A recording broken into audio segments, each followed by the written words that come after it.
Got it.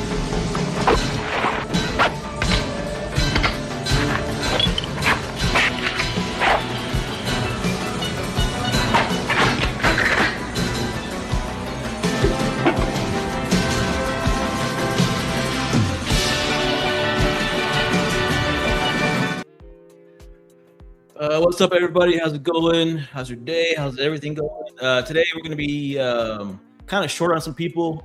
Dion, I think we won't see Dion for a while. He got a new job, and I think his hours are conflicting with the show, so it might be a while before he hops back on. So we'll see. Matt, how's it going, man? Oh man, it's going. Just trying to hold it down. Had some crazy weather again this week here. Yeah. On the East Coast, so I had to deal with that. Just a lot of personal family stuff happening. So, but glad to hang out and chill out and talk a little bit of statues, man. Get a little bit of R&R. Yeah. The weather's been crazy here too. So, but Enzo, man, what's up? How's it going? First time on the show. Exactly. Thanks for having me. How's your day going? Long shift at the hospital today, 12 hours straight. Now it's 2 a.m. here in Italy, because I'm from Italy, Sicily to be exact. And yeah, kind of tired, so I apologize in advance for my low energy level and my sluggish English too. But here we go. It's pretty good so far. I think the low energy, I think we're all kind of suffering from that right now. So yeah, we'll see. But real fast, how's it going, Ken? How you doing? Good. Yeah, good day at work. Nice weather. Yeah, we had a nice day. It's supposed to be nice for the next few days, so that's a big plus. Yeah, it was supposed to be like in the upper 80s here today, but then it was windy like all day, like crazy. And if you've done any welding before, like sparks and everything fly, so you got to be like super careful you don't catch stuff on fire. So today was a day. So, yeah. Real fast though, before we get into today's topic, Enzo, man, like I said, this is the first time on the show. I'm going to show some pictures of your collection, and then if you want, maybe you can walk us around your collection because. Oh yeah, of course, with pleasure. I can bring you around. Let me introduce myself once again. I'm Enzo from Italy. I have been collecting for the last 3 years. Having a blast. I got a chance to know many other collectors from all around the world. Someone I meet in Italy too, and the friends I've been meeting and making along the way. I'm grateful for as much as for the pieces in the collection. Switching up. Sorry. Okay. There we go. Maybe this one. Yeah. So this is the collection room, and of course, nostalgia and passion dictates what the subject are, and the space dictates everything else. I like to play also with symmetry and correspondences. So you can see here my favorite character in Marvel being Wolverine, of course, opposed to Spider-Man on the other side of the room. And then you can see my X-Men display dominating the center part of the room. I debated myself for a long time how I wanted to split the team, and I actually went for the animated series formation up here rather than Team Blue and Gold. Yeah. And on the opposite side, we find the evil mutants in a sort of conceptual diorama that involves the timeless battle between good and evil. So yeah, I think this is kind of cool. So both sides. The shelves that you got, are those custom? Of course, they are custom produced. If you get what I mean. Yeah, everything is on measure. I wanted something that was beautiful to look at, but not distracting. Actually, these inserts you see is the same hardwood as the floor. And of course, the podium, all the glass cases you see, everything is custom made. And then I also collect video game pieces. As you can see, beat 'em ups, hand-to-hand combatants. Street Fighter. And on the other side, the Master of the Blades. Admittedly, there are some characters that are not strictly from video games, in Gatsu and Miyamoto Musashi from mangas. And then downstairs, some single-player adventure gunners, Nathan Drake. You will soon be joined by another couple of Prime One status. In this moment, this spot is empty, and this actually made my heart ache so much. It's the only blank spot in the whole collection. Everybody says the same thing. Like when they their stuff's not full. It's like they don't want to show off their collection until they have a full cabinet, or, you know. I was actually reluctant to do so, but then I said, screw it. Let's do it anyway. We gotta do it anyway. Okay. And then also other video game protagonists from my favorite titles.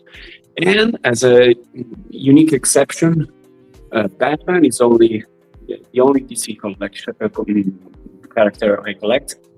A black version, a blue version in this diorama. Yeah, I like that custom. Was long awaited for. Yeah. And it actually came out really good. I think in pictures, you don't get how good it is actually. And this one, everybody knows, is the Sideshow PF, which is kind of that modern take on the character. That is a nod to the iteration of movies and video games without being specifically tied to a particular one. But in my opinion, I guess it captures that intention really well.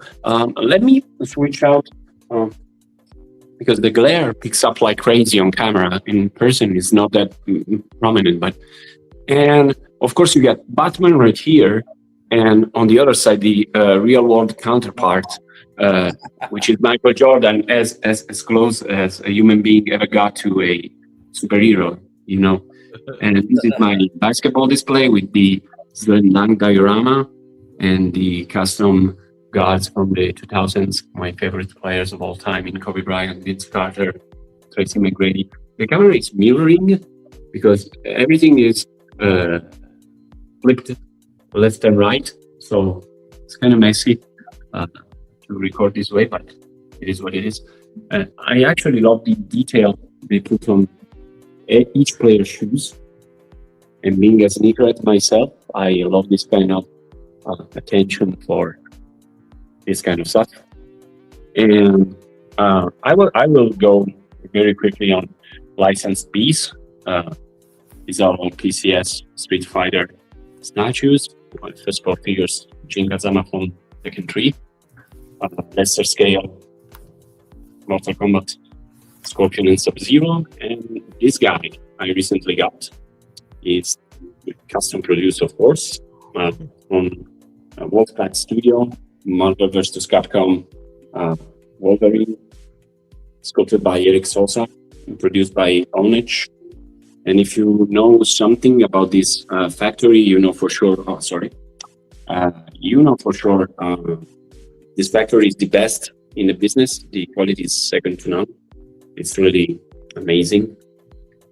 And then, as far as customs, this Omega Red is my favorite. I know there is a coveted custom one having him kind of hunching over a cryogenic pod, but that one I actually like. I don't hate on the piece, but I prefer this one standing upright, more readable in his anatomy, in his characteristics. If I can have only one in my display, I would rather choose such kind of pose. Yeah. And then, of course, we all know Accent Dark Phoenix. This is, in my opinion, the best licensed comic statue ever made. Sideshow Sabretooth. I actually have the X, but I love the collector portrait. Mm-hmm. There's a good flow. Speaking of flow, kind of achieved a pretty result with the tape of this controversial modernized design Magneto sideshow maquette, Mystique. Everybody says she's under scale, but she is actually not. Her head is the same size of XM Dark Phoenix. It's just the pose. She's slouching, sitting on this small technological throne, so that's why she looks so small. And this might be, as of now, the best standalone Sinister statue on the market, with the pod, with a little cone of Cable and Mystique. You see there Mystique, and here Cable. And it will soon be replaced. It's crazy. Something even better is coming. And there you got with Sideshow Iron Spider. This one is from Fishbone Collectibles, based on the art of Gabriele Dell'Otto. Variant cover for Amazing Spider-Man #1. Spider-Man Gargoyle turned out pretty good.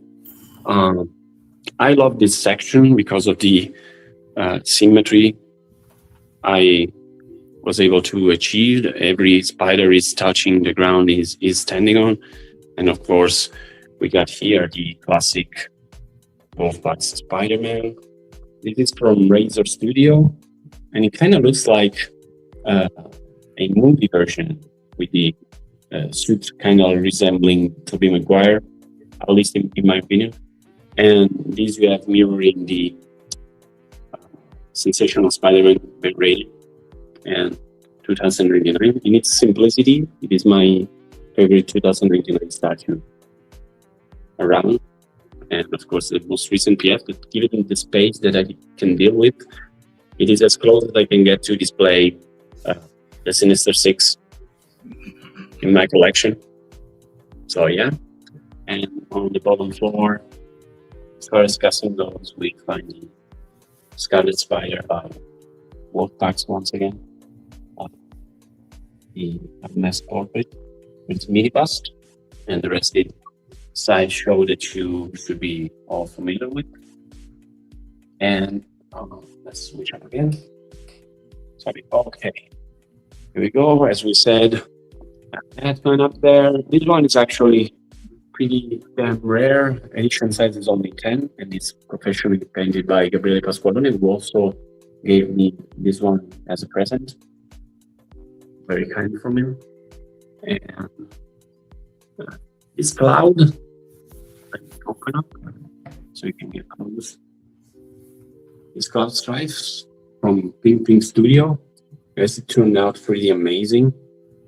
And I don't feel I have the necessity to upgrade to Prime 1. This does it for me. This one is custom for Castlevania Symphony of the Night. I like that a lot. That's a pretty cool statue right there. Yeah. That's the most crazy hair I ever saw on any portrait I got in the collection. It's actually a miracle that it came to me without any breakages. Wow, that's nuts. Because the delivery guys here are just brutal. And yeah, so Prime 1, Geralt. And this one I like so much. Custom mech Iceman. I find it very elegant. Custom Colossus from Wolfpacks. This Professor X I got last. The last piece to enter in the collection. I got it from Dirty Cheap from a Black Friday sale. Hexapus, yeah. Yeah. I think everybody kind of waited to get their Professor Xavier until that Hexapus sale. Yeah, exactly. And it fitted to the millimeter. Like, if you see, I had to put Magneto on a pedestal just to gain the space to fit the base. It is surprisingly big, actually. And this is the Sideshow Magneto with custom switch outs for the portrait. I love what Daniel Bell did with the stock portrait, but this one has a other intensity. Yeah, it brings that statue to a different level. Yeah, and also it's painted real good. I like the shade of metallic red they used as opposed to the flatter rendition in the stock portrait. Sideshow Cable, XM Archangel, which is, in my opinion, the best licensed Archangel still to date. Sorry, Sideshow. At least this one doesn't need shots fired. And this one is a pretty cool, I guess, Psylocke from Razor Studio. Admittedly, a sexy version of the character, but I guess it is the source material. And again, going upstairs, we find basically it's mainly sideshow pieces with Wolfpack's Nightcrawler, which I love to death. I think it has the perfect anatomy for the character. Yeah, it came out well. Yeah, and the portraits are just amazing. Sideshow Wolverine, Iron Studios Beast, which I find to be very underrated. The fur is sculpted really, really well, and I wanted to have a dynamic piece for Beast, and I didn't went with XM, which is severely underscaled in my opinion. And this is the best Jubilee that would ever be produced, in my opinion. Sorry, Sideshow once again. But yeah, and the base on this one is just amazing. So much nostalgia here with the Super Nintendo, video games, and comics and stuff. And the figure is really awesome too. And last but not least, of course, all my Wolverines, my favorite Weapon X. This one is actually a cool one. It says Nicked, edition size 35, painted by Titanium. I never thought I would have one day a piece painted by Titanium, but here we are, and sculpted by Alejandro Pereira. This is actually the sword of the Brown XM, but I liked how it looked on this naturalistic base. Yeah. Of course, Sideshow maquette versus Wolverine, the Wolf Kill. Arguably one of the whales on the character, always sculpted by Sosa. Another one from Exodus, from Dirty Ship, once again, from the X-Force one. Surprisingly colorful for being a full black suit statue. It has a lot of shades of copper and silver. It's really amazing. And talking about amazing, this one was the first custom piece I ever got. The first X-Fluorescent piece, X-Force Wolverine. Also based on the art of Gabriele Dell'Otto. And on this one, I really do think Franco achieved one of the best sculpts ever. It's one of my favorite Wolverine statues out there. Yeah, the level of detail and decomposition is just amazing. It's amazing. It turns the edition size is so big, and the piece is big itself. But yeah, one of my favorite sculpt from Franco, as much as this is. You got yours repainted, huh? Yeah, I actually had him repainted from the base up, and the painter even got me a little base to display also the other two portraits that were just too good to be left in storage. And the work he did on this one, it's amazing. Yeah, it looks really good. I like those shoulder pads. Yeah. I have to directed it in a maniacal way. I even go back and forth with the shades of blue, but Basilio Trombetta, the painter located in Rome, is the best kept secret in the industry, in my opinion. He is that good. Brown from XM, which is the best brown custom Wolverine statue, arguably. And this is the Uncanny unicorn from the Jim Lee era. also sculpted by Carlissimo. And on the bottom floor, we got a Wolverine Samurai. This is the masked section, the Age of Apocalypse Weapon X from Iron Kite.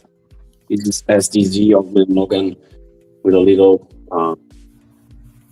baby Hulk in a backpack.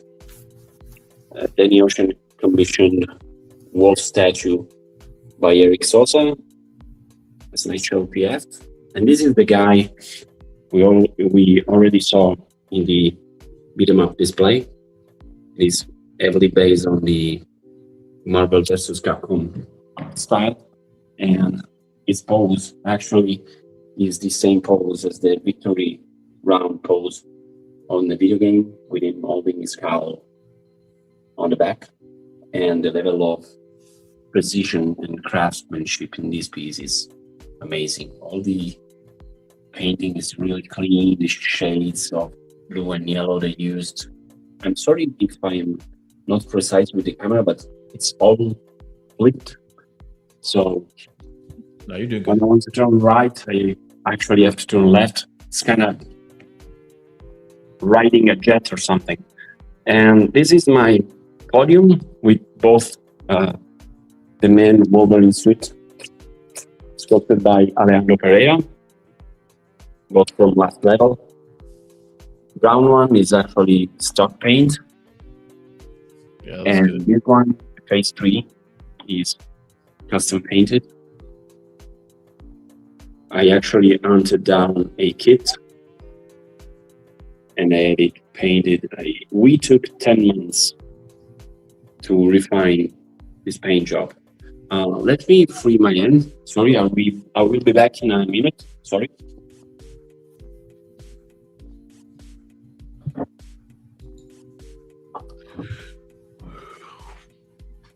But yeah, so Nice setup, man. yeah, that's a crazy setup. Love it. There we go.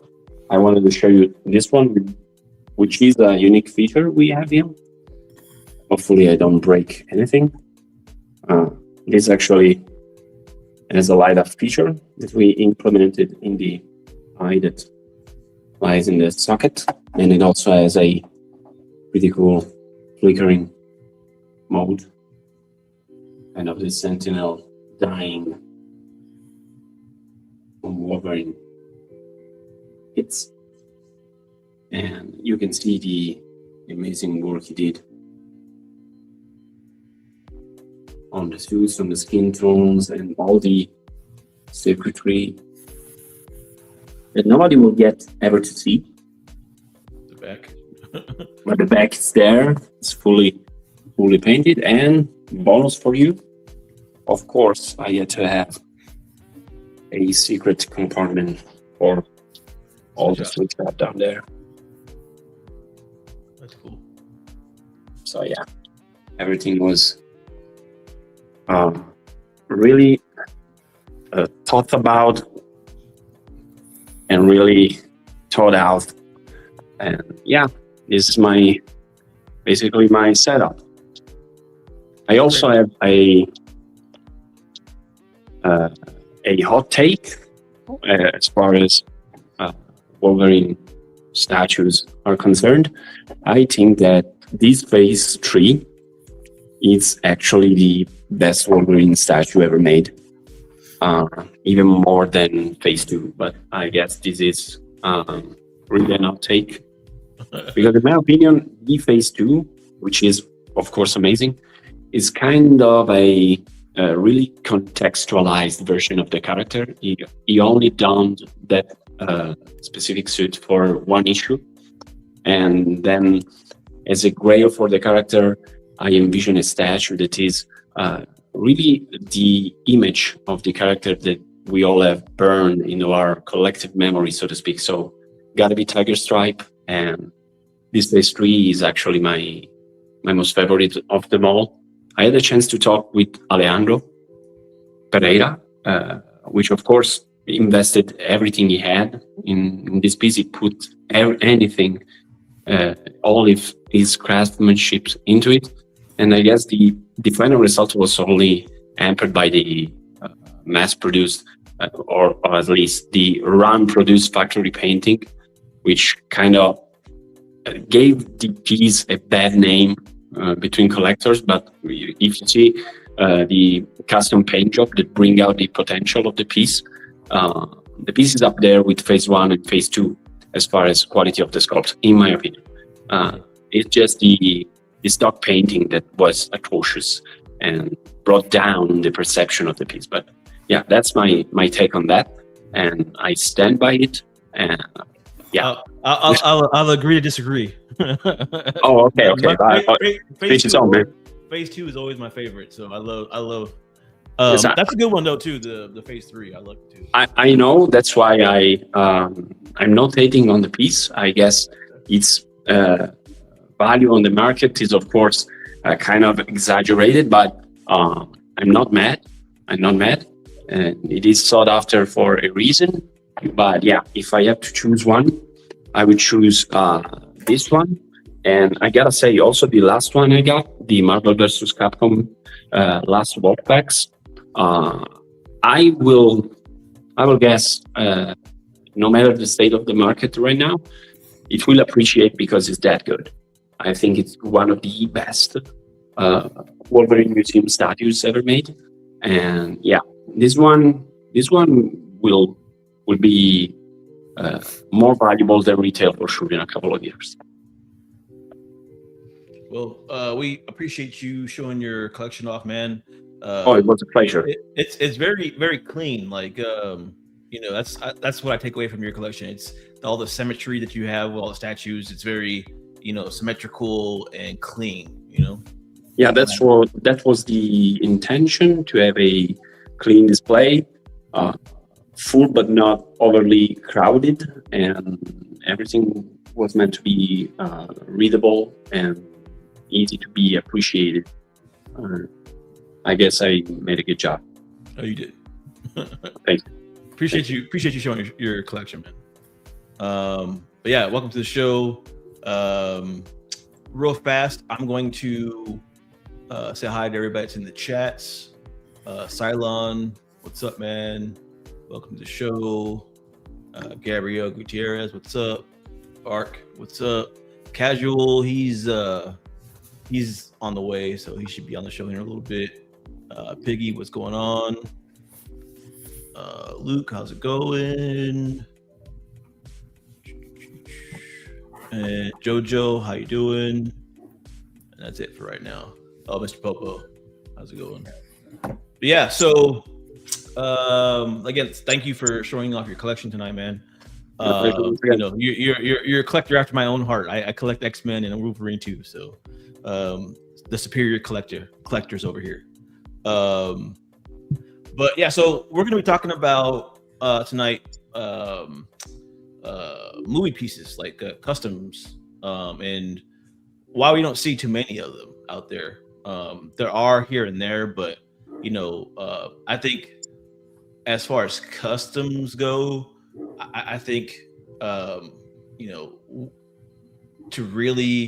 to get the custom community going, I think we need more movie pieces, more inspired from movies, images like that. So what do y'all think about that as far as like customs go? I know like customs have a hard time sometimes keeping up with like the license stuff, but it's possible for customs to get likenesses down and all that stuff. I actually have some examples of some customs that did a good job of showing what they can do as far as customs go. What are you guys' takes on customs and trying to do like movie stuff? Oh, there was the Robert Downey Jr. bust, Iron Man bust, custom produced from last year, which was pretty amazing, actually. Really high likeliness on that one, and that showed the potential we are talking about. I guess when the quality of production is that high, the custom produced statues, there you go, exactly. they can go to toe with any licensed studio, as far as I'm concerned. Look at that. I mean, it's really that good, don't you think? Oh yeah, I haven't seen an RDJ likeness like this as good. Yeah, exactly. Yeah, agreed. I don't know. For some reason, this piece right here, though, it has the like everybody say Queen Studios made it, but as far as I know, Queen Studios didn't actually make this piece. It was an actual custom group that actually did it. So yeah, it's ironic that the case it came in looked identical to the cases of Queen Studios. And that was the only thing that made me think about it. Well, if you think about it too, is like a lot of the factories and stuff that they use is all the same. So they probably use the same factories that Queen Studios uses. Yeah. So you know, if they're using the same boxes, it just makes sense. So it might be so. And I've always said a lot of the custom groups do actually use the license. I might be wrong on this one. I might be mistaken, but correct me if I'm wrong. I think Queen Studio also started as a custom producing. There's actually a lot of license groups that started off as a custom. And it actually, they started with the Wolverine bust, with the Hugh Jackman take on it, if I remember correctly. So they came a long way, of course, from the production. But yeah, there you go. Another example of movie custom-made statues that actually led a company to acquire an official license and produce official products. So yeah. I think this is like one of the best likenesses I've seen on a statue, let alone a custom. You know, whether we're talking about licensed or customs. I mean, this is probably top 10 for sure out there. And I know a lot of people were shocked when they saw this piece when it came out, and they saw it was a custom. So yeah, we all were. I don't know how the quality of everything fitting together, the paint job, if it's even or not, but you can't argue that in pictures it is basically the same as the actor. Yeah, it is that high of a likeliness. Yeah, I would like to see this in person one day. It looks amazing. I know Ken, you collect a lot of movie pieces, right? No, I actually don't. The only movie pieces I collect are what's behind me in the Monsterverse. Mm-hmm. But I'm not a fan of, and they're beautiful pieces, and honestly, I understand the draw towards them. But I prefer the comic-based pieces. I just think they have a longer lasting effect, I think. My take is, for an example right now, Henry Cavill, Superman. Now you have a new Superman out there. I mean, how long before the nostalgia of the actors wear off? Because these aren't like I mean, these are new actors coming in, like Hemsworth and Henry Cavill and Chris Evans. I mean, they made these amazing movies and everything, but it's not like when you go way back and you have nostalgia towards attachments towards the comic pieces. I just think I think they're short-lived, in my own opinion. I would rather see custom made pieces like you and I were talking about backstage. Yeah, comics like Vision, like some of the people they haven't, see a lot of. Yeah. I don't know. I was on Facebook the other day, and this topic just kind of like came in my mind because it was like J&D just launched their statues. I think it was the Pirates of the Caribbean, right? Yeah. And then they had done a Jinx, and when these movie pieces come out, they seem to get a lot of hype behind them, and they're great. The likenesses look amazing. The craftsmanship that goes into it takes a lot. But like you were saying, Ken, like when they replace the actor with somebody else, then what? Yeah. For me, I feel though like art, like when you have those timeless like characters, like for me, he's gonna always be Iron Man. I think RDJ is always gonna be. Yeah. I mean, in my mind, when I see Iron Man, I think RDJ. And that's because he was literally the first. So when you look at Superman, for over what it's been what, like 15 years or something like that. Yeah. When you look back at Superman, you got Christopher Reeves, you got Henry Cavill. Now you have this new, I don't know who the new actor's name is, and you got some of the Superman from the series too. It's kind of washed, you know, because you have a lot of them to look at. So this would be the exception of the rule right here. I mean, he's going to be iconic forever as Iron Man. I think now there's one actor that don't care where you put him, he's always going to be iconic. It's Arnold.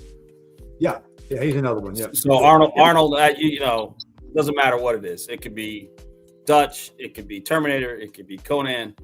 You know, Arnold's always going to be Arnold. So you know, no matter what he does, I think he's timeless. Well, and I would collect a Dutch. I would definitely get a Dutch.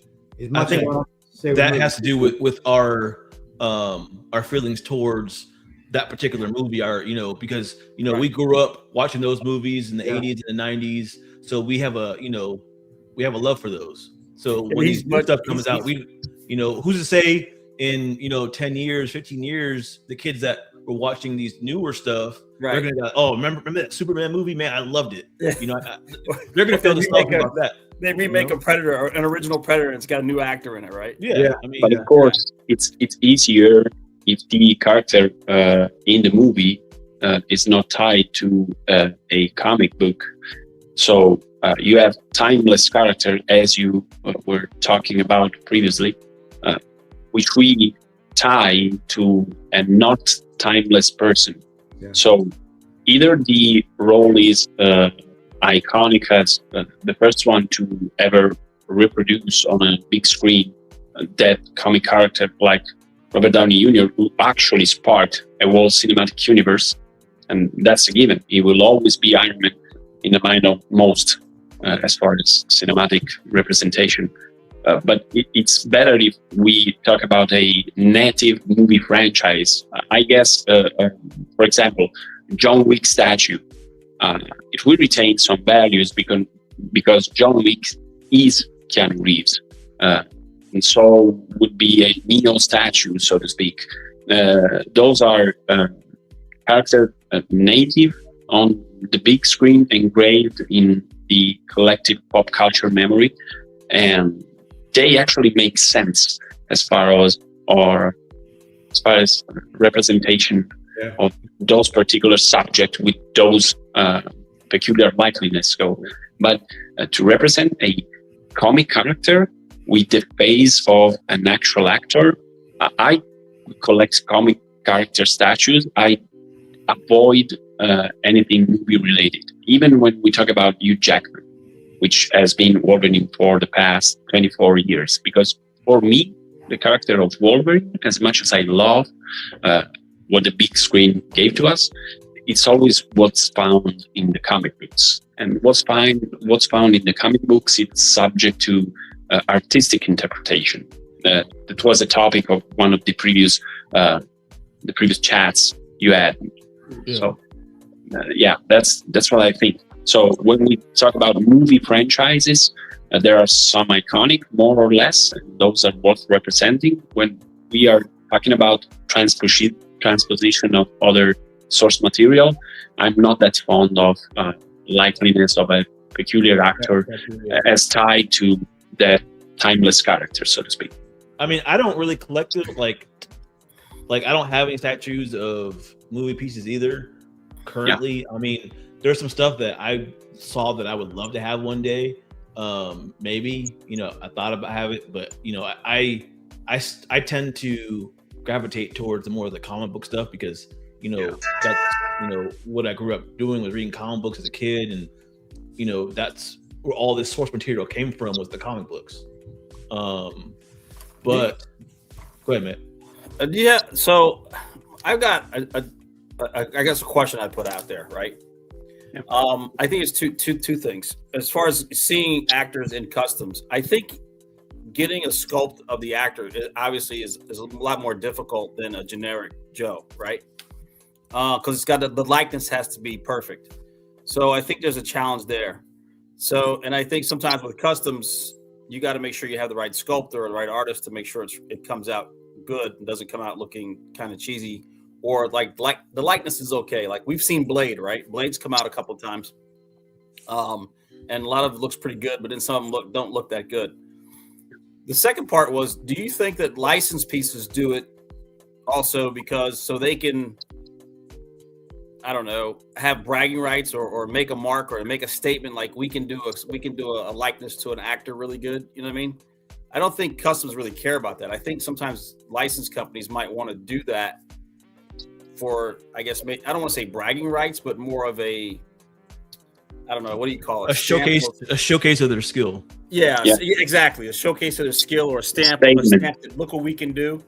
Customs can't do this, or because we've got the money to throw at it, and we can get the sculptor and we can go to the drawing board 4 and 5 times to get it right.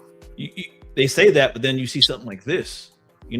However this got made, right? If it was Queen Studios, if it was like a separate project or whatever, it's still a custom piece at the end of the day. Yeah. So to me, showing case like, oh, well, customs can't do this, but I'm looking at a custom right now, Yeah. No, they can do it. It's just, So, but do you think they should? I mean, there's already a couple companies out there that nail the likeness. So why would they want to step into something that's not only more difficult, but there might not be the level of interest? Competition. Right. I think competition at the end of the day, right? They don't venture on that territory because maybe they don't find it particularly profitable for them because of the difficulty involved and the competition, and it's much more easier to appeal to a general public with a less difficult to produce pieces that they can actually sell quickly and to a bigger profit. I guess it's a lot of the market as usual. There also might be the likeness liability risk, right? Of an actor could actually come out and try to sue you for that versus, so you have that aspect as well. Look at the Star Wars company that was making all the Star Wars pieces that, Disney came after, Right. But this is different though. You could have the actor themselves could actually come after the individuals. You know what I mean? I think there might be some sort of legality there that might be a hinder as well. I don't know. I'm just throwing it out there. I'm not the only reason, like, to go back to Ken's question though, like about why they should do more movie pieces, competition, right? And we've said this about the custom community about the comic book stuff. A lot of the statues in the custom community has pushed innovation to the licensed companies, right? So like you'll see things in the custom community that licensed companies aren't even doing, and then they'll catch on that, okay, we need to do something similar or whatever. I think a lot of the innovation that comes in statue form is through the customs. So I think that if any kind of innovation or any kind of like crazy character that you would want out there, customs are going to be able to do it versus a licensed company that has to ask permission. Okay, I want to do this piece. Well, you got to do it this way.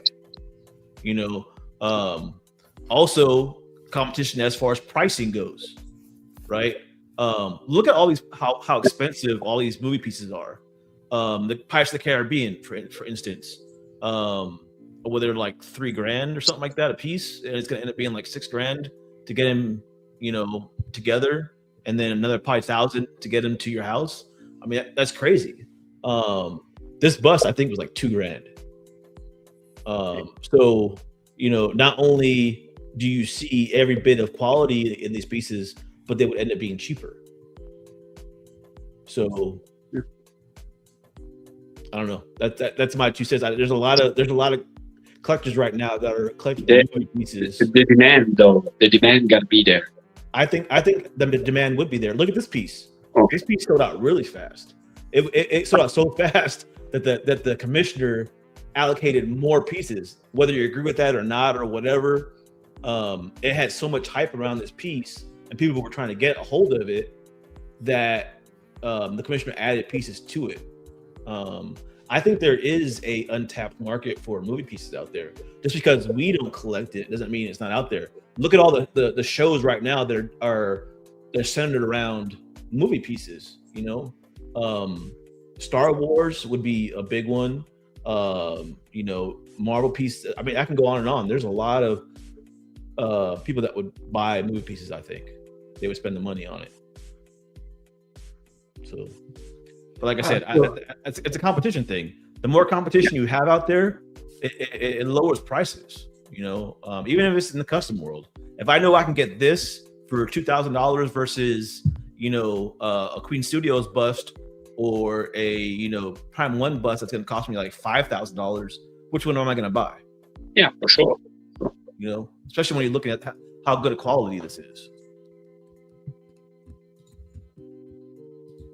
I think customs, I mean, and they could do very well. You could be exactly right. There's a market that's untapped here. But for me, what draws me to customs is because they do things that the licensed companies won't do with these characters, whether it's just like my Maestro versus Old Man Logan piece.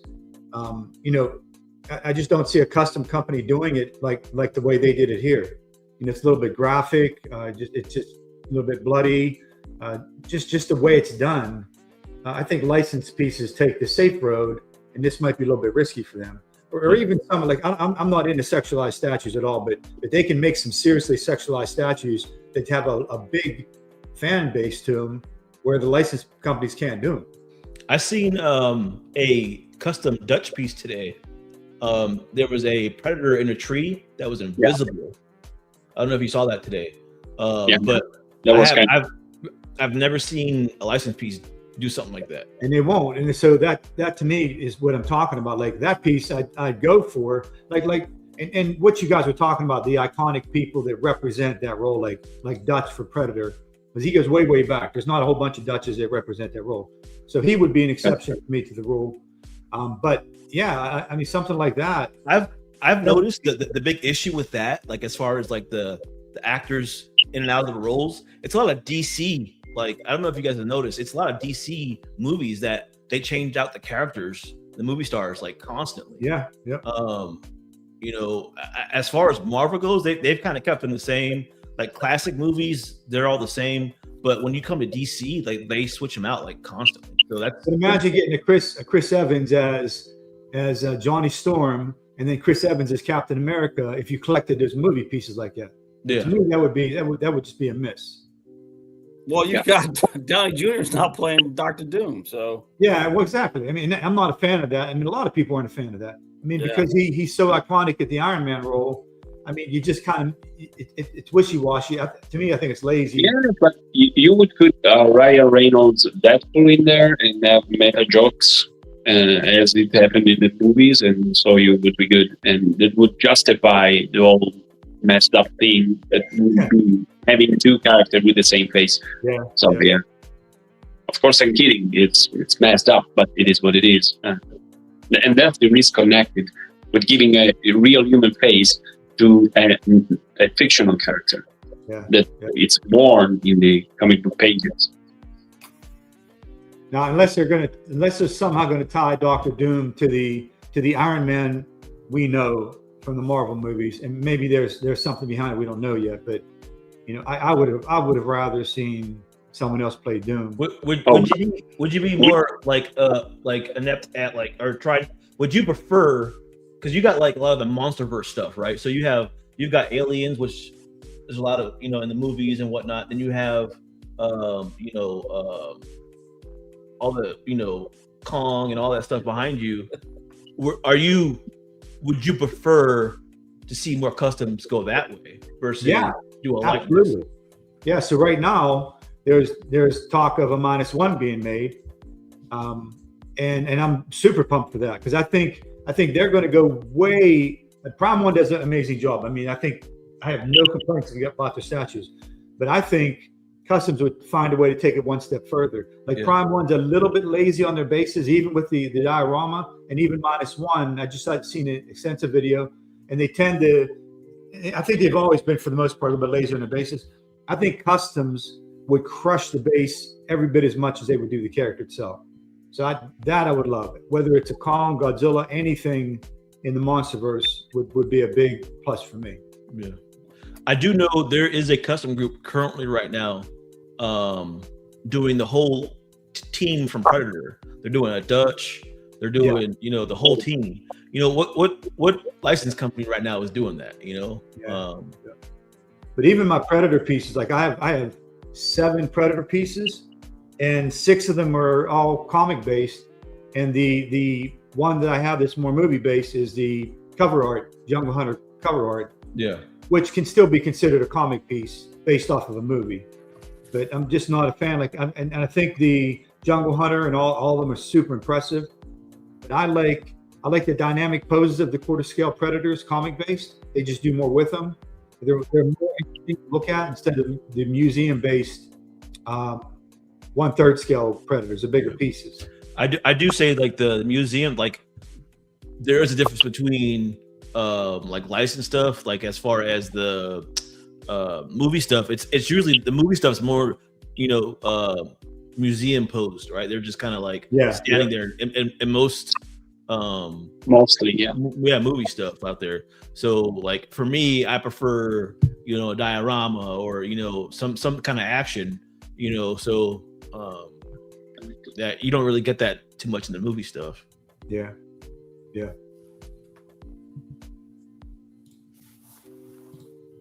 So yeah, I mean, I look at the details that they did with that they were able to do on this, and charge less than a license company would. Obviously, license companies have to pay, a fee to the companies out there and the movie stars and all that stuff. But I mean, that's what you hear when you say they're cheaper. That's all. Oh, the license company has to pay, blah blah blah. Well, if it doesn't matter to me, if it's cheaper, it's cheaper. At the end of the day, it's just a couple $100 more than a sideshow premium format with a light-up feature these days. So Walton made a good point on the RDJ for Doom about Marvel needing something just to reinvigorate it, which makes sense too. I mean, it's something I thought about, but yeah, I think they're definitely doing that. They're banking on him bringing Marvel back to life. Exactly, nailed it. Yeah. So in that respect, although I agree it's why they're doing it, it's still lazy. Yeah. Of course. Banking on 100%. Yeah. I don't think that they needed to do it. You know what I mean? A lot of stuff that people don't like are the TV stuff. So, coming out with a new blockbuster Avengers, I don't think people would see it anyway. I don't think they needed to do it. So I disagree. I mean, I understand, but the bus now goes for $4,200. That USD. Wow. Yeah. That's probably like $7,000 Australia for Poe. But yeah, he didn't have to do it. I'm going to give the movie a shot, because I loved the MCU when it was in its prime, like all the stuff, the movies and everything. That's what they did with the Hulk. I think the Russo brothers got beat up by a guy who looked like the Hulk, and they just do bad writing for him. So they give him no credit in the movies he should be getting. None. I think the trailer alone would have been enough to bring people to the movie theater. That's what I'm saying. You know what I mean? The trailer looked pretty cool with Cyclops and the Sentinel walking in the background. Yeah. So it's just kind of, you know what I mean? I think, and the Russo brothers are back for this movie too, right? So I think I've got high hopes for it. Yeah, but what Matt's saying is right. Like, I'm excited to see this. My excitement for this movie has nothing to do with RDJ. Exactly. That's same here. Yeah, but I'm excited to see the X-Men in the Marvel universe. Yeah, so, exactly. It was about time. They needed him. Yeah. So, but Marvel's done it before. Though. I mean, how many Hulks have we had? Right. Yeah. Yep. You had what? Three different actors play Hulk. No, 2. No, you had who was the guy in the first one? Ed Norton. No, he was the second one. He was the second one. Marvel. Bannon. What was his name? From Marvel. Yeah, the one with Eric Bana. The first one. Eric Bana. Eric Bana. Yeah. Eric Bana. I forgot about that. Yeah. I didn't think that was Marvel. Did Marvel make that one? Yeah, it wasn't MCU, but it's a Marvel Well, yeah, I'm thinking more. Yeah, I'm thinking like the Marvel movies have now. But yeah, you're right. That was a third. Yeah, same thing. But even me, like I have sitting in front of me, I have 6 Hulk statues, all comic based. I would never want any of the movie based pieces in here. None of them. I just think the comic based are just way better, and the artists, their liberty to do what they want to do with them, I think makes them really do. Yeah. Hey, Alan. Here's a big time movie collector. Since we don't really have a lot of people on the panel that collect movie statues, what about you, Alan? Would you want to see Customs do movie pieces? What's up? What's up? Sorry, I'm really late. I just got off work.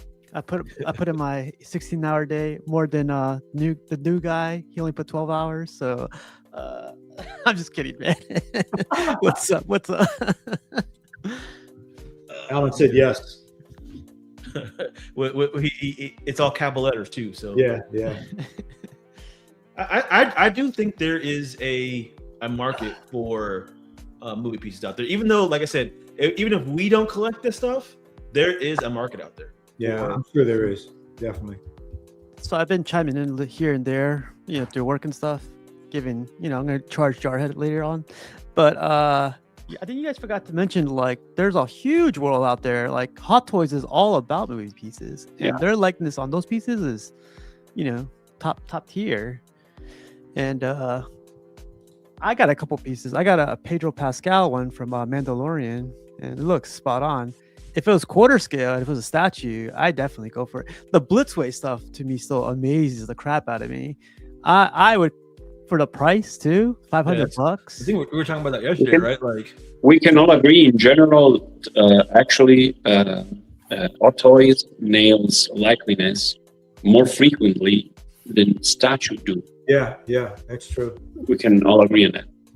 We didn't talk about one of the risks involved in movie production pieces, which is what if a particular iteration of a character or the whole movie bombs, like Jared Leto Joker, for example. There's people that bought that statue that now plummeted as far as value is concerned, and you find yourself trapped with something that nobody wants. Is when the license companies come out with the statues before the movie comes out. I wouldn't see a custom group being able to do that, because they're not going to have behind the scenes information like a license company will, Yeah, but you can imagine, we just talked about Robert Downey as Doom, right? Yeah. Imagine if a custom studio made a Downey-like Doom, and then the movie revealed a wacky character. Yeah. It's always a risk. It's always a possibility, right? So I guess the best mindset in this case is wait and see. Well, let's see what the box office result is. Yeah. Let's take the tickets in and then start producing instead of maybe risking it all.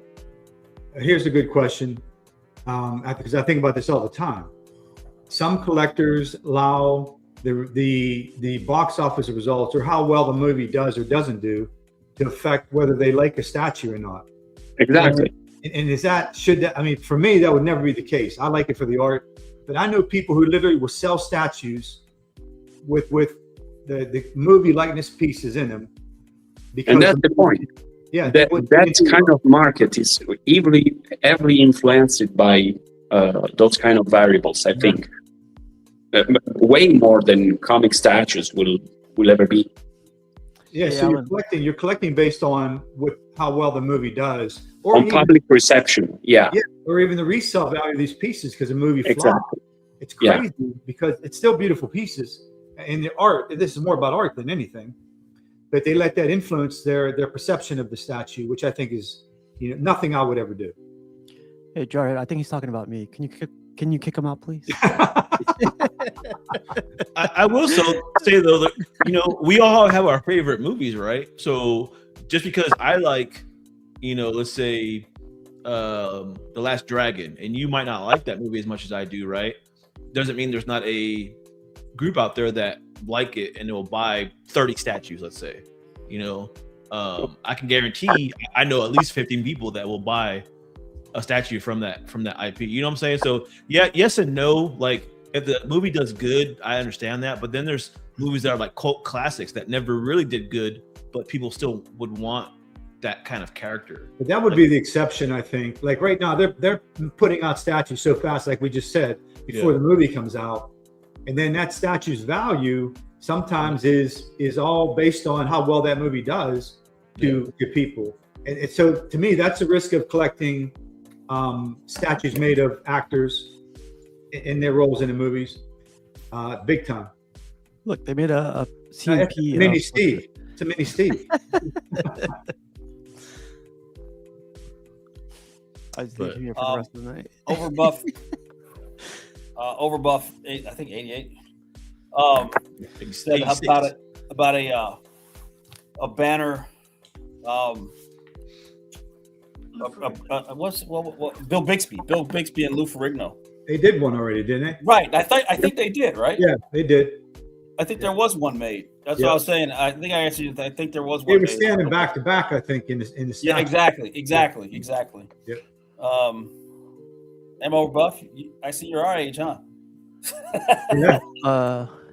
Over Buff, you need to subscribe, please. It's you and Ken's age, but not you know. let's separate that. Yeah, but you got just as much gray as all of us, baby. Hey, watch yourself. Watch yourself. You better go to the drugstore and get some more just for me. Watch yourself. Watch yourself. If I'd shave my beard, I'd look 20 years younger. I'd look Steve's age. You know what I mean? Okay, calm down. When you say something like that, you have to go like this.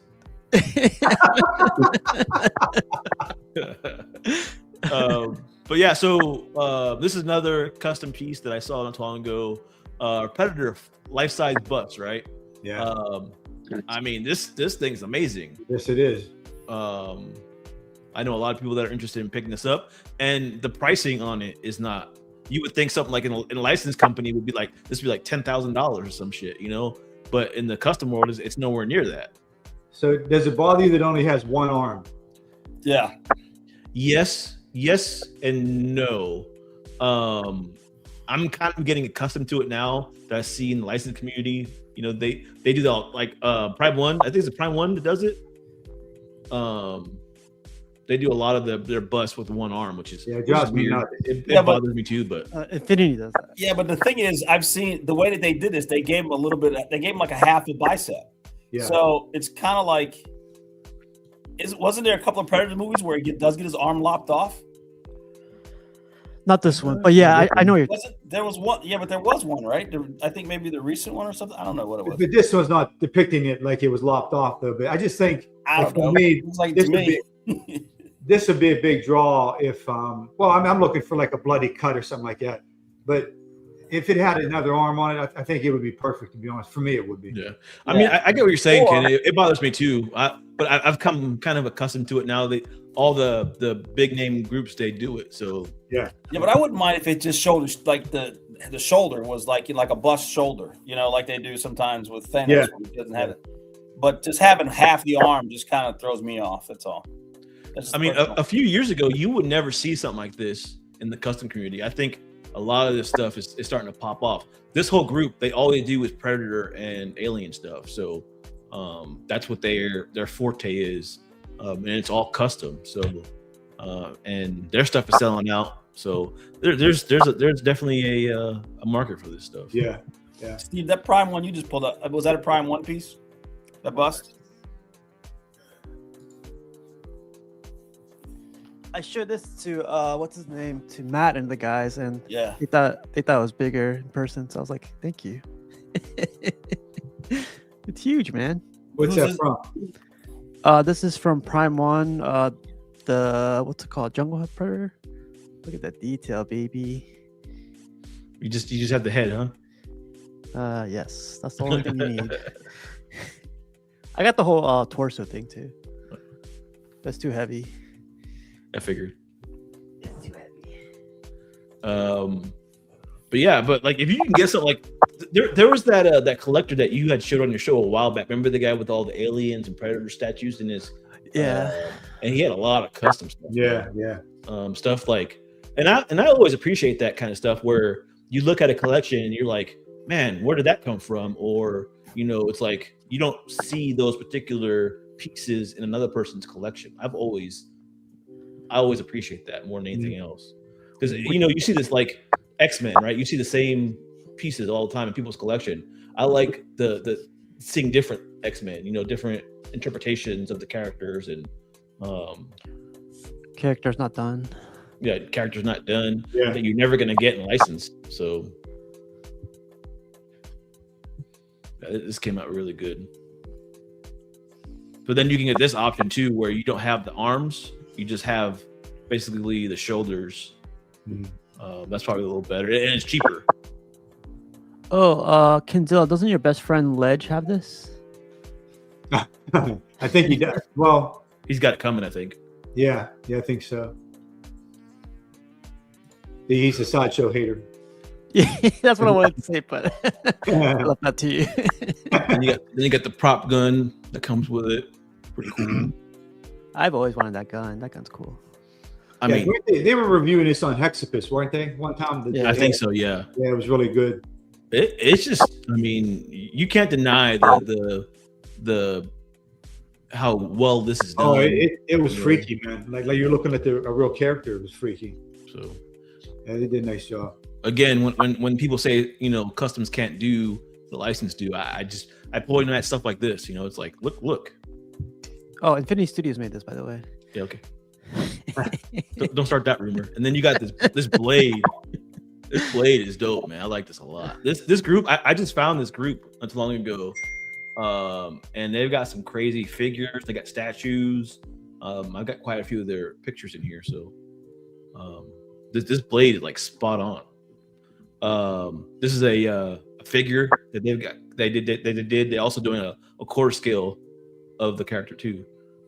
Statue. So the crazy part, Buck mentioned this a couple of times, but like jumping into the 1/6 world, the hot toys, they do 1/6, but the customs, when they grab onto it, instead of costing $300, $400, the custom ones, likeness is perfect, like rooted hair and everything, $1,000, man. Yeah. Well, look at this. I haven't seen a likeness of him as good as this ever. So PCS did one. I'm just looking at that custom piece you're talking about with Dutch and the Predator cloak. Oh, you saw it? I'm just looking at it now. It's under Steve's group though. I don't. It should be in a custom produced. Yeah, it's not. But I mean, the detail is not there, but the overall like statue is dope. I think. Oh yeah. Good concept. Yeah, I think it's really, really cool. Yeah. Oh, how did this get in here? I feel like Piggy got this. 1, 2, 3. Okay, honestly, this is quarter scale. How much would you guys pay for this? Like, honestly, realistic price. I mean, if I was gonna buy a statue like this, I mean, when you think about how expensive the license stuff is, man, $2,000? Quarter scale? Yeah. Uh, But if a license company did this, it'd probably be $3,000. You know, if JFD did this statue right now, it'd be $3,000. Yeah. Plus another $1,000 for shipping. You think so? I don't think so. I think the quarter scale? The Pirates of the Caribbean ones are 3,000, almost like they're 28. Just the individual ones. So, and you know he needs the money. You know. Oh, Rashid's gonna come after you now.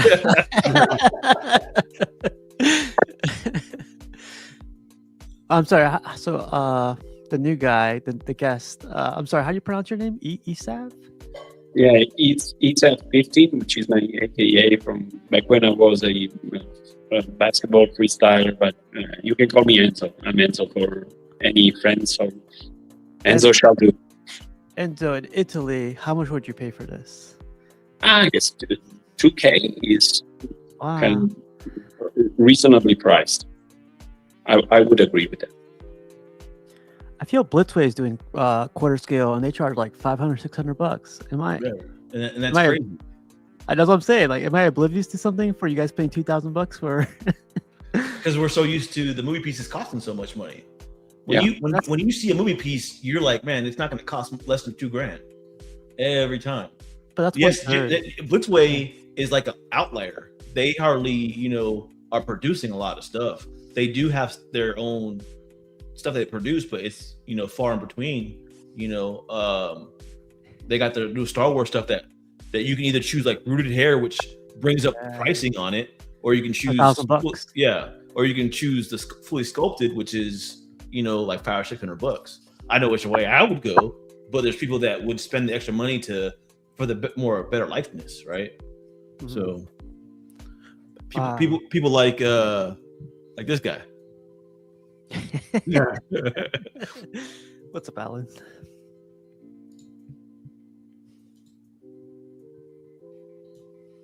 I'm tired, boss. This is a great movie. Yeah, I love this movie. And it looks just like him.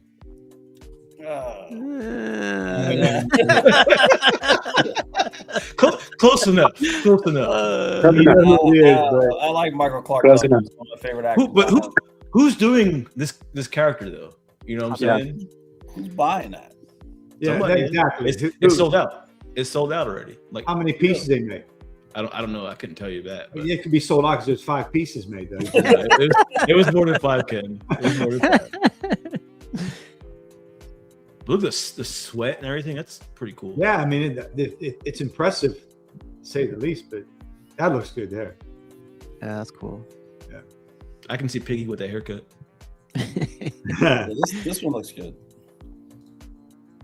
Oh, I love this guy. Yeah. With the gold tooth. Toot. Pain. I mean, the likeness here is not as good, but you know who it is. Yeah. It's like 80%, 85%.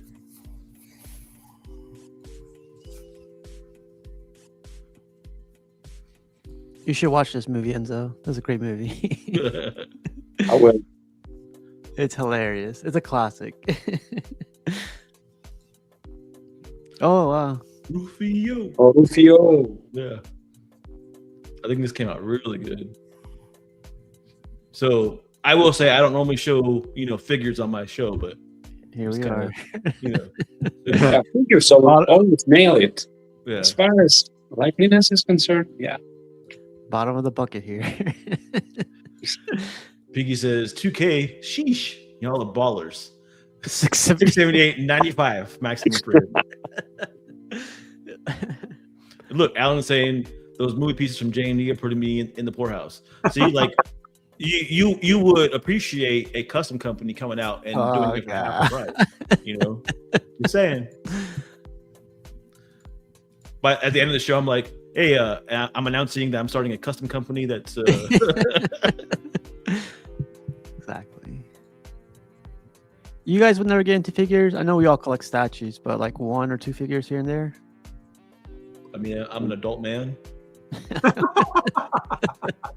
I knew that was coming. I mean, I have some from back in the 90s, the original stuff, action figures, but No dolls for you, Matt? no. All the ones that I have are pretty much still packaged. You know, I'm talking about like the old. Yeah. No. The Kenner stuff. Oh, McFarlane, I guess you would get. I have a couple of McFarlane stuff. I have some McFarlane stuff. The Toy Biz, I guess. Was it Toy Biz? Yep. I didn't like this movie as much. You like the movie? There's Classic. good scenes, but the movie is really Demolition Man, right? Yeah. like you said. Jarhead, Simon Phoenix. Well, they're coming out. Very- They're doing it again, right? I think I don't so. Yeah, they both of them signed on to do it, Oh, that's cool. to make another one. Spaceballs. Mm-hmm. But you see what I'm saying? You don't see this stuff done in the license community. There's all custom stuff that you hardly ever see these characters made. Oh, that's Barf. hilarious. Yeah, that's cool. Barf. Yeah, John Candy, man, he's missed. Oh yeah. Died way too young. And these aren't like 100%, but damn, you're close enough, man. But yeah, I mean, these are, who they are right away. No guesswork.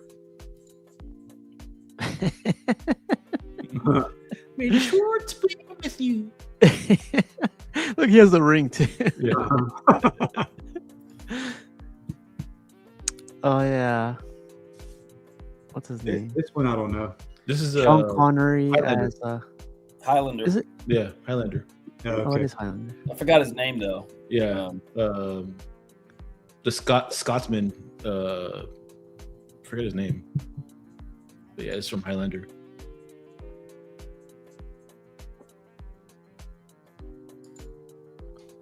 Oh wow. Oh wow, that's cool. I forget what this movie was called. Piggy, what was this movie? 13th Warrior. Remember this movie? Antonio Banderas. Yeah. This one's not as good, but it's decent.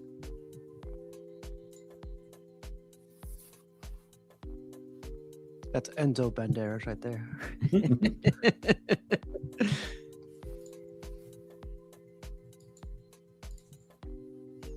Dang, I can't believe you guys want to collect the figure. At least one or two. Like that's very, very, very like.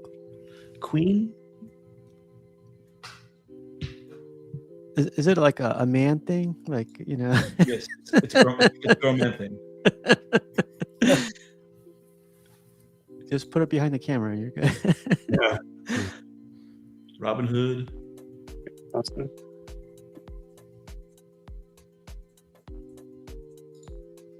Eminem. Oh wow. That's Eminem. Yeah. I can Oh. see it. His Okay. head. They're in a white suit or something. Undertaker Sylvester, right? action. Yeah. Huh? Some Undertaker action. Undertaker. Yeah, that's what his name was. I'm wondering where Jarhead found all these pictures. I went digging. These are all custom. Yeah, all custom. Yeah, all from that same group. And they're starting to dig into statue pieces now. So that blade is going to be their first actual quarter scale statue, I think. Oh, wow, that's cool. But just kind of wanted to share that and talk about. I do think there is a missing section of the custom community with the movie stuff. I think it could be a big thing if somebody came out with a group that did movie pieces. Ramirez, there you go. That was the name of that guy from Highlander. Oh, okay, yeah. Yeah, he was, like Walton said, he was Spanish. Yeah. I think Gerard Butler is going to play him in the new one. Are they making a new one?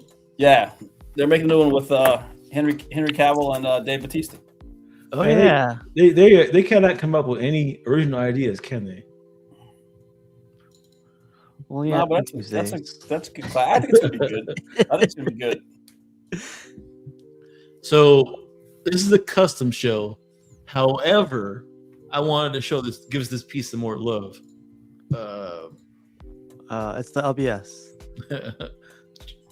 Hold on. Sinister. Yeah. It's not popping up. Oh, I gotta say, Enzo, like you have an awesome collection, man. We got to see it the other day. It was Yeah, Thank you so much. all that in 3 years. That's impressive. Yeah, 3 years. Yeah, that's impressive. Enthusiasm got the best of me. We all get that way. Yeah. I gotta say, Um, I really enjoyed the whole process of getting information of any given piece that catches my eye, and then trying to hunt for the good one, the right price, and then also the waiting as to the pleasure of finally getting it. Although it gotta be a reasonable waiting, and then you get to display and admire, and we all are subdued to the thrill of it. So yeah, Yeah. it's amazing.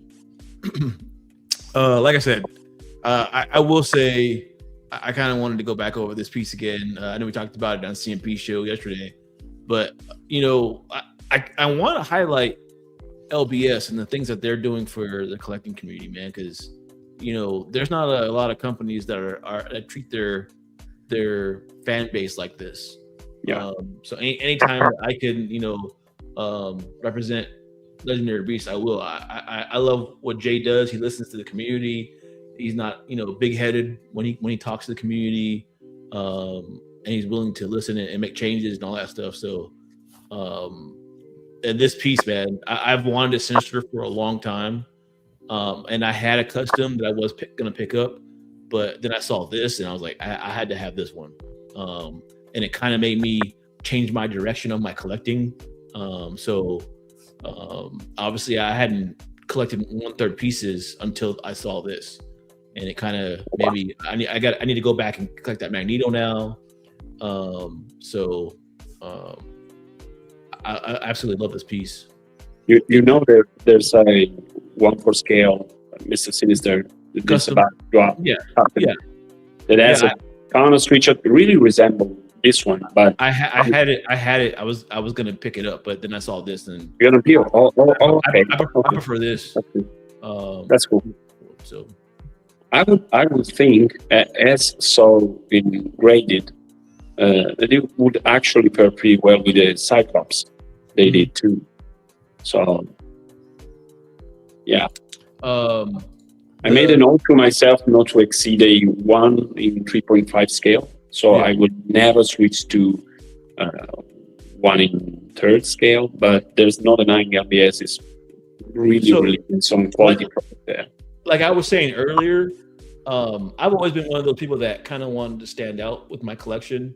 One of the reasons why I collect customs is because I don't want my collection looking like everybody else's.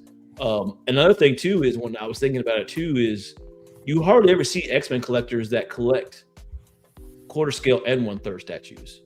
So I think this is driving me too to be a little bit different from everybody else as well. Yeah. We call those collectors crazy. So you've got a bunch of 1/3 behind you. Shut up. I don't know what you're talking about. Yeah. This is an awesome piece though. Like kudos to Jay and the LBS team. I know he sent me a shirt, so wink wink. No, I'm just kidding. No, man. Yeah, I love actions taken without I love that he did that for a lot of us without any of us asking, except for Rashid. Rashid asked for it. Yeah. Don't get him one. Don't get him one. Yeah. No, but kudos to Jay, LBS, and remember when they first started, it was like they're doing 1/3, like no one's gonna collect this. He just kept going with it. So I think kudos. He's another group that started off as a custom group too. So, he's been around the community for a while, and he wants to make the collectors happy. At the end of the day, like you get that sense from him when he is talking about statues and stuff. So, and he actually loves. You can also tell it's not a business for him. He actually loves doing the statue. Yeah. Yep. So, also the ES for these came out today. These the blue one's going to be ES of 125, and the black is 75. Wow. Are you gonna get one? Yeah. Use code CMP50 for 50% off. I'm gonna use code Best Day of the Week Wednesday. Which one are you gonna get? The blue. That goes too long. Blue? Yeah, blue. That's my Sinister. The new black Sinister. The black looks cool though, man. I like it. The black does look cool, yeah. With the cat, the long hair. I know that. You got that little look.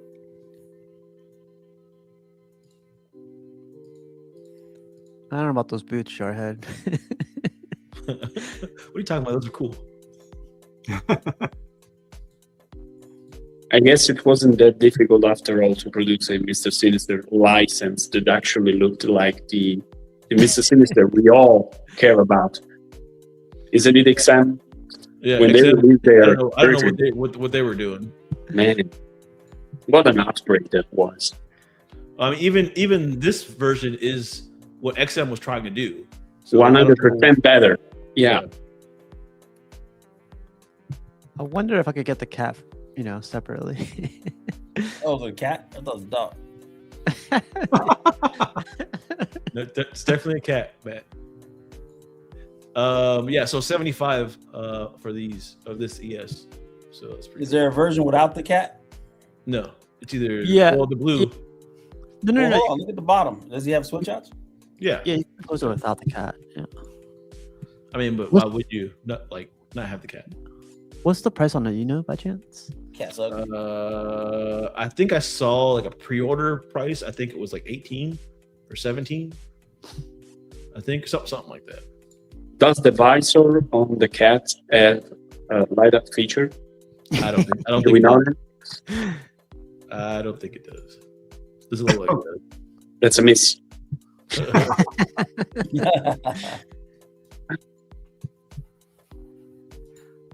I think Buck mentioned this, but LBS is definitely getting better sculpt, paint, Yeah. concept, design, and I think they're starting to. I feel like this piece is going to be a really rare piece down the line. Well, like you said, maybe- 75. I think the Captain America was like 100 something, and that was like a sought after piece. So Yeah, that's an extremely low ES for a the license. Thor Kinzilla, wasn't that like 800 or something? The ES, I think it was higher than that, actually. Oh wow. I think it was over 1,000. Really? I think so. I think that's why the resale value, the Thor is actually like the Thor better than the Captain America. I think it just done better. Me too. That's Carlissimo, right? On the tour? Yeah. Mhm. With that, yeah, Carlissimo. yeah. Franco? Yeah. But I think we're on a first name basis with him over here. So It's Franco. it's Franco over here. that's why it doesn't do so well. I mean, people sell it for cheap after BSD. Like, that piece, I would. Number one, I would never sell any piece for half what I paid retail for it. I'll keep it, but I just think that it's crazy, as good as it is, to let it go for that kind of money. I think that 1/3 though, they don't retain as much value normally as a quarter scale does. Yeah. And a lot of the LBS pieces are that way. They don't retain their Aftermarket value. aftermarket. I say with Prime One. Even the big Prime One, same way. Yep. Well, because you got to pay so much in shipping too. Man, you know what I mean? Yeah. That's good. So when you look at the total cost of it, guys are like, you got to move it, but the shipping is going to kill you. Yeah. I mean, You know what this reminds me of? You ever seen the poster for Brothers? They're kind of like taking that family picture and they're looking up like this. Oh, Step Brothers. Step Brothers, yeah. Step Brothers, yeah. I think cut off for a second. That's why. Yeah, It's cool. It's a.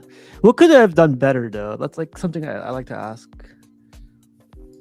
You're the comic nerd, Jarhead. So what could they have added more? They could have added like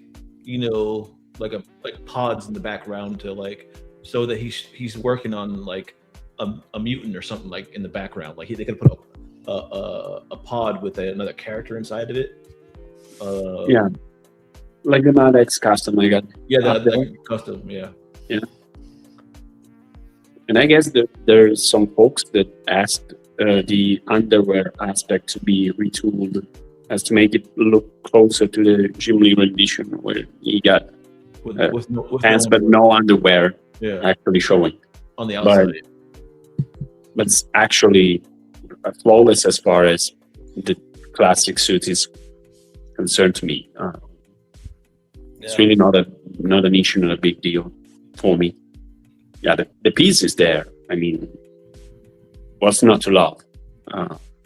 Of course, I would lean towards the blue version, or logical reason of nostalgia and ties, personal ties to the character, but both are great. Yeah. yeah, I just wanted to give this some more love. Enzo, you make too much logical sense sometimes. We're here to argue. No, I mean, kidding. Just kidding. I cannot be completely dominated by passion because it would take too much of a toll on my finances, you know. we are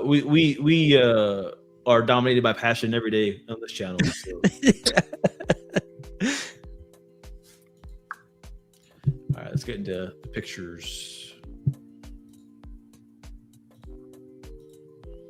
I feel Cantillo's gonna have his own show. He's on every day, Monday. Yeah, Tuesday, you know, it's fun because I do my appointments on Wednesday and Thursdays because they sometimes run late. So I was lucky I had an opening today.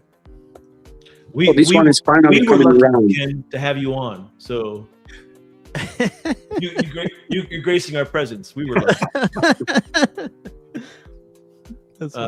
Yeah, so there's a group doing a custom Scorpion. They've been working on this for a while now. Yeah. They just teased this a couple days ago. The prototype should be shown here soon. I think I've seen renders about this one. Yeah, I showed it a long time really when I started collecting 3 years ago. The same person that sculpted the XM1 sculpted this piece too. Yeah, I know it's from Calico, right? Yeah. Yep. So this was teased. This is going to be another big piece. It's that 1 3/5 scale X-Men versus Sentinel. So it's going to be a big piece. It's going to be massive. Franco sculpted this. So can't wait to see that. So I teased this a while ago, like a couple shows ago, but they went ahead and released some more tease pictures. So I showed this one first, and then this picture, and then now they have this. Zoom in, please. They have this picture. Jeez. We're getting closer and closer to the money shot. There you go. Yeah, I like that. That's Look at cool. the detail, man. I can't even tell if it's sculpted or if it's. Yeah. It's not me, Jarhead. It's not me. This is good teases, I think. These are. That's how I like to be teased. Okay. Yes, I agree. I agree, Steve. Great teases. Is this by the group that does all the female ones? They do female characters, yeah. No. The ones that do the baddies. The unclothed baddies. No, they don't do unclothed ones. Oh, This is a group. They did a very sought after She-Hulk. Oh, They wow, did a red She-Hulk. They did a Miss Marvel. Or Captain? Was it Captain Marvel? Captain Marvel. They had it was on one of the shows. They had the prototype. What else did they do? Yeah, they do a lot of great female statues. I like the She-Hulk. I think Danny Lee got it. I think so. They just did a Gwen, not a Gwen, what's Spider-Man's wife's name? Mary Jane. Mary Jane. They did a Mary Jane. They did 2 actually. So yeah. So this is some more teases. Wow. Nimrod. Still got some spots open for this. Yeah, that's cool. Wow. What's up, Emtel? This Dennis, is how's it going? This is like a great what's it called? I feel like XM would have knocked this one. Like it needs more robotics going with it, I think. Yeah. And I feel like XM would have done XM kind of did one. They did one on the Sentinel piece. all that crappy There's- statue. Yeah, there's a Nimrod on that one. Watch your mouth.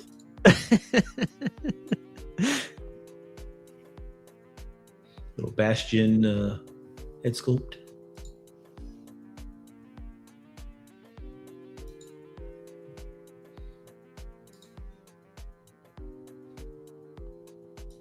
Not too bad.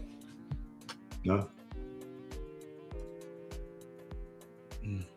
Yeah, paint job really pops on this one. Yeah, that pink. Yeah. Neon pink. Would you say this is more modern Nimrod or comic book? No, this is definitely modern.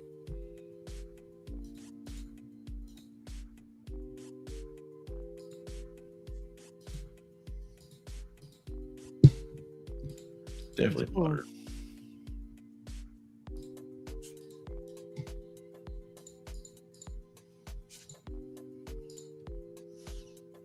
Jesus. Yeah, you're going to see this in a license. You'll see it. There's a That's statue. what I was talking about right there, Joel. They'll do stuff like this that license will never do. This is one of the best Century statues out there. There's another one, but I always like this. This is Franco again. Yeah, that's cool. Who's that? Carlissimo? Also, it also has the crazy sweet shot cape going upwards. Upwards, I yeah. think it's the same. Yeah. So who is that? Like Ares or something? Yeah, he killed the god of war, Ares. This actually happened in the books. Yeah, it's straight from a comic book panel. Yeah. He also ripped Carnage in half too.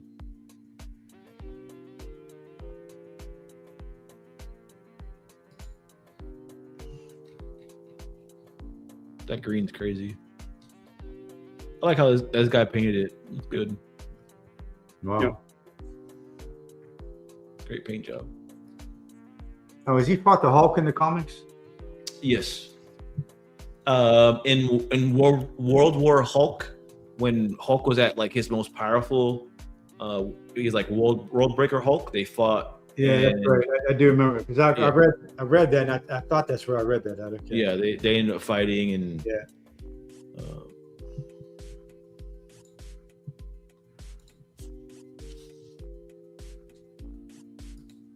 I've always liked this statue too.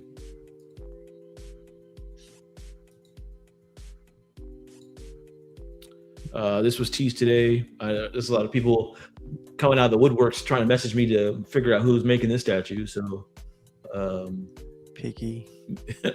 Yeah. Yes, Piggy was one of the ones that messaged me.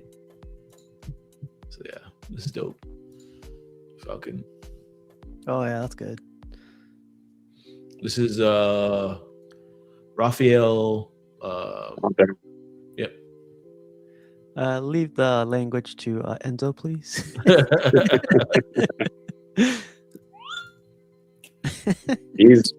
He's coming. He's, as of now, one of my upcoming favorites in DC. And yeah, he's top 5 for me for sure. Top 5 already? Top 5, yeah. Oh, nice. He's Franco's number 1 as always. He keeps pushing Franco back sometimes, so just. I don't know when I've ever pushed Franco back, but you seem to think that I'm gonna say Valhan's better, but I don't think he's better. Sometimes you do. Sometimes he only geeks out about Franco when he joins the show. He's like, oh, he turns all shy and everything. No, that's you. That's you. No, that's you. Yeah, so that's all I have for the pictures and topics tonight. So kind of short show tonight, unless y'all want to talk about something else.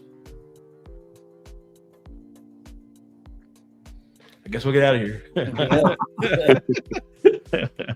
But I appreciate everybody in the chats for showing up as always. CMP for showing up almost when the show was done. I had a very long day. I'm sorry. What you got going on? Anything? No, I was gonna say maybe we could do like you guys did earlier with Enzo, like a room tour, and like if you guys want to do of like ideas on how to change your room up, custom like shelves like Enzo. I mean, we don't have Enzo's money, but I am not that rich. I just take a lot. He's not that. You got a lot I'm just doing good. Okay. I'm not crazy Asian. You're not piggy rich. I don't even. I don't even. Or Alec Kiefer Rich. I don't even need a Phase 2 in my collection. So. That's funny. No, but thanks for the invite. I'll definitely try to be on time next week. You're getting demerits. Matt. Yeah. How about you, man? You got anything going on?